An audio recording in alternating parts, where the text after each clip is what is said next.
ಸರ್ಕಾರದ ವಿರುದ್ಧ ಬಳ್ಳಾರಿಯಿಂದ ಪಾದಯಾತ್ರೆಗೆ ಸಜ್ಜಾಗಿದ್ದ ಬಿಜೆಪಿ ನಾಯಕರಿಗೆ ಹೈಕಮಾಂಡ್ ಅಪ್ಪಣೆ ನೀಡಿಲ್ಲ.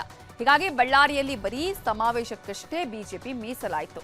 ಹೀಗಾಗಿ ಬಳ್ಳಾರಿಯಲ್ಲಿ ಕಮಲ ನಾಯಕರು ಅಬ್ಬರಿಸಿ ಬೊಬ್ಬಿರಿದ್ರು.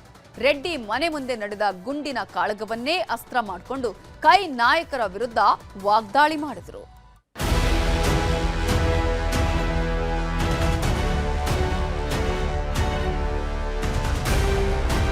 ನೀವು ಕೊನೆ ಗಳಿಗೆಯಲ್ಲಿ ಇವತ್ತು ನೀವೇನು ಮನೆಗೆ ಹೋಗ್ತಾ ಇದ್ದೀರಲ್ಲ, ಭರತ್ ರೆಡ್ಡಿಯನ್ನ ಅರೆಸ್ಟ್ ಮಾಡಿ ನಿಷ್ಪಕ್ಷಪಾತ ಮುಖ್ಯಮಂತ್ರಿ ಅಂತ ಹೇಳಿ ತೋರಿಸ್ಕೊಂಡು ನೀವು ಮನೆಗೆ ಹೋಗ್ಬೇಕು ಅಂತ. ಭರತ್ ರೆಡ್ಡಿ ನೀನೊಬ್ಬ ರೌಡಿ, ನೀನೊಬ್ಬ ಗೂಂಡ. ಬಳ್ಳಾರಿಯಲ್ಲಿ ಮೊಳಗಿದ ಕಮಲ ಪಡೆ ಕಹಳೆ, ಬುಲೆಟ್ ಬ್ಯಾಟಲ್, ಕೈ ವಿರುದ್ಧ ಬಿಜೆಪಿ ರೆಬೆಲ್. ಬಳ್ಳಾರಿಯಲ್ಲಿ ಹಾರಿದ ಗುಂಡು ಇನ್ನೂ ಮಾರ್ದನಿಸ್ತಾನೇ ಇದೆ. 15 ದಿನ ಕಳೆದರೂ ಗುಂಡಿನ ಗುದ್ದಾಟ ನಿಲ್ತಿಲ್ಲ. ಬ್ಯಾನರ್ ವಿಷಯಕ್ಕೆ ಶುರುವಾಗಿದ್ದ ಕದನ ಕೈ ಕಾರ್ಯಕರ್ತರ ಹೆಣ ಉರುಳಿಸುವ ಹಂತಕ್ಕೆ ಹೋಗಿತ್ತು. ಇದನ್ನೇ ಬ್ರಹ್ಮಾಸ್ತ್ರ ಮಾಡಿಕೊಂಡಿರುವ ಕಮಲ ನಾಯಕರು ಗಣಿನಾಡಲ್ಲಿ ಗುಂಡಿನ ರಾಜಕೀಯದ ಕಿಚ್ಚು ಹಚ್ಚಿದ್ದಾರೆ. ಕಾಂಗ್ರೆಸ್ ವಿರುದ್ಧ ಬೃಹತ್ ಪ್ರತಿಭಟನಾ ಸಮಾವೇಶ ನಡೆಸಿ ಮಾತಲ್ಲೇ ಸಿಡಿಗುಂಡು ಹಾರಿಸಿದ್ದಾರೆ.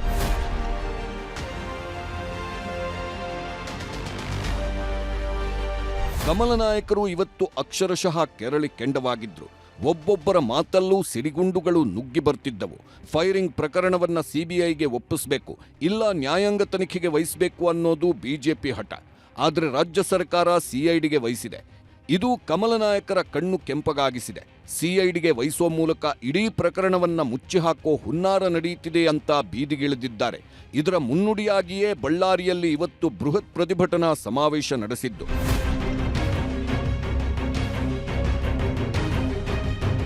ಬಳ್ಳಾರಿಯಲ್ಲಿ ಇವತ್ತು ಕಮಲ ನಾಯಕರ ದಂಡೇ ಬೀಡು ಬಿಟ್ಟಿತ್ತು.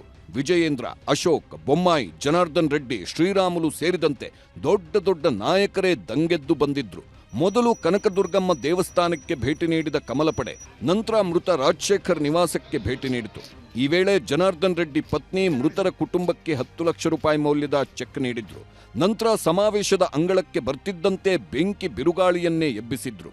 ಮೈಕ್ ಹಿಡಿದ ಪ್ರತಿಯೊಬ್ಬರೂ ಕೂಡ ಕಾಂಗ್ರೆಸ್ ವಿರುದ್ಧ ಮಾತಲ್ಲೇ ಸಮರ ಸಾರಿದ್ರು. ಇದೇ ಬಳ್ಳಾರಿ ವೃತ್ತದಲ್ಲಿ ಮಾನ್ಯ ಜನಾರ್ದನ್ ರೆಡ್ಡಿ ಅವರು, ಶ್ರೀರಾಮುಲು ಅವರು ಒಟ್ಟಿಗೆ ಸೇರಿ ಆ ವೃತ್ತದಲ್ಲಿ ವಾಲ್ಮೀಕಿ ಪ್ರತಿಭೆನ ಪ್ರತಿಷ್ಠಾಪನೆಯನ್ನು ಕೂಡ ಮಾಡಿದ್ರು. ಅಷ್ಟೇ ಅಲ್ಲ, ಬಸವರಾಜ ಬೊಮ್ಮಾಯಿ ಅವರು ರಾಜ್ಯದ ಮುಖ್ಯಮಂತ್ರಿಗಳಿದ್ದಾಗ ವಾಲ್ಮೀಕಿ ಸಮುದಾಯಕ್ಕೆ, ಪರಿಶಿಷ್ಟ ಪಂಗಡಕ್ಕೆ 3% ಇದ್ದಂತ ರಿಸರ್ವೇಶನ್ ಅನ್ನ 7%ಗೆ ಏರಿಸಿದ್ರು. ಮಾನ್ಯ ಸಿದ್ದರಾಮಯ್ಯನವರೇ, ನಿಮ್ಮ ಕೊಡುಗೆಯನ್ನು ಸಮುದಾಯಕ್ಕೆ. ಸಿದ್ದರಾಮಯ್ಯನವರೇ, ನೀವು ಕೊನೆ ಗಳಿಗೆಯಲ್ಲಿ ಇವತ್ತು ನೀವೇನು ಮನೆಗೆ ಹೋಗ್ತಾ ಇದ್ದೀರಲ್ಲ, ಭರತ್ ರೆಡ್ಡಿಯನ್ನ ಅರೆಸ್ಟ್ ಮಾಡಿ ಇಡೀ ಕರ್ನಾಟಕ ರಾಜ್ಯಕ್ಕೆ ಒಬ್ಬ ನಿಷ್ಪಕ್ಷಪಾತ ಮುಖ್ಯಮಂತ್ರಿ ಅಂತ ಹೇಳಿ ತೋರಿಸ್ಕೊಂಡು ನೀವು ಮನೆಗೆ ಹೋಗ್ಬೇಕು ಅಂತ ಹೇಳಿ ಆಗ್ರಹವನ್ನ ಮಾಡಿ. ಬಿಜೆಪಿ ಸಮಾವೇಶದಲ್ಲಿ ಜನಾರ್ದನ್ ರೆಡ್ಡಿ ಪತ್ನಿ ಲಕ್ಷ್ಮಿ ಅರುಣಾ ಅಬ್ಬರಿಸಿ ಬೊಬ್ಬಿರಿದಿದ್ದಾರೆ. ಶಾಸಕ ಭರತ್ ರೆಡ್ಡಿ ವಿರುದ್ಧ ಏಕವಚನದಲ್ಲೇ ಗುಡುಗಿದ್ದ ರೆಡ್ಡಿ ಪತ್ನಿ ಗೂಂಡಾ ಶಾಸಕ ಅಂತ ವಾಗ್ದಾಳಿ ನಡೆಸಿದ್ರು. ಭರತ್ ರೆಡ್ಡಿ ನೀನೊಬ್ಬ ರೌಡಿ, ನೀನೊಬ್ಬ ಗೂಂಡ, ನೀನೊಬ್ಬ ಅಹಂಕಾರಿ, ನೀನೊಬ್ಬ ಗರ್ಭಿಷ್ಠಿ, ನೀನೊಬ್ಬ ಗರ್ವಿಷ್ಠಿ. ನಿನ್ನಂತ ವ್ಯಕ್ತಿಯಿಂದ ಇಂಥ ಮಾತುಗಳನ್ನು ಅಲ್ಲದೆ ಇನ್ನೇನು ಮಾತುಗಳು ಬಳ್ಳಾರಿ ಜನರು ನಿನ್ನಿಂದ ನಿರೀಕ್ಷೆ ಮಾಡ್ತಾರೆ. ಗುಂಡೇಟಿನ ಕಾಳಗ ಶುರುವಾಗಿ 16 ದಿನವೇ ಆಗೋಯ್ತು. ಇವತ್ತಿಗೂ ಕೂಡ ಶಾಸಕ ಭರತ್ ರೆಡ್ಡಿ ಆಗ್ಲಿ, ಇವರ ಆಪ್ತ ಸತೀಶ್ ರೆಡ್ಡಿ ಆಗ್ಲಿ ಯಾರ ಬಂಧನವೂ ಆಗಿಲ್ಲ. ಹೀಗಾಗಿ ಬಂಧನ ಆಗುವವರೆಗೂ ನಮ್ಮ ಹೋರಾಟ ನಿಲ್ಲಲ್ಲ ಅಂತ ಬಿಜೆಪಿ ಅಬ್ಬರಿಸ್ತಿದೆ. ಒಟ್ನಲ್ಲಿ ಬ್ಯಾನರ್ ಬಡಿದಾಟ ಬಳ್ಳಾರಿಯಲ್ಲಿ ರಾಜಕೀಯ ಕ್ರಾಂತಿಗೆ ಮುನ್ನುಡಿಯಾಗಿರುವುದಂತೂ ಸುಳ್ಳಲ್ಲ.